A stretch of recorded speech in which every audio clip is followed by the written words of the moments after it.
সব দোষ হুজুরের। হুজুর তার নিজের বউ নিয়ে হেঁটে যাচ্ছে, কয় দেখছনি কত বড় বেয়াদ্দব হুজুর, মাইয়া লয়ে হাইটা যায়। হুজুরের জামা যদি একটু বড় হয়, কয় হুজুররাই কাপড়ের দাম বাড়াইছে। ছোট হইলে কয় টেডি হুজুর, পেট বড় হইলে কয় পরের বাড়ি খাইতে খাইতে পেটটারে জাহান্নামের তাগারি বানাইছে। চিকন চাকন শুকনা হইলে কয় মাদ্রাসায় পড়ে লাভ কি, এরা তো খাইতেও পারে না। দাওয়াত খাইতে যাইয়া একটু বেশি খাইলে কয় হুজুররা পরের খাওয়ান পাইলে এইরকম একটু বেশিই খায়। কম খাইলে কয় হুজুর আজকে আর কয় জায়গা দাওয়াত আছে।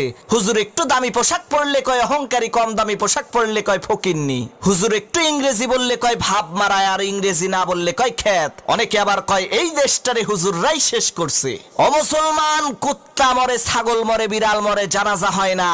এই বাংলার জমিনে যদি ওলামা একরাম না থাকতো, তোমার মরণটাও কুত্তার মতো জানাজা ছাড়া হইতো। আরে তোমার বাপ মায়ের বিয়েটা যদি হুজুর না পড়াইতো, তাহলে তো তুমি হারামজাদা হইতা, নাজায়েজ জারজ সন্তান হইতা। তোমার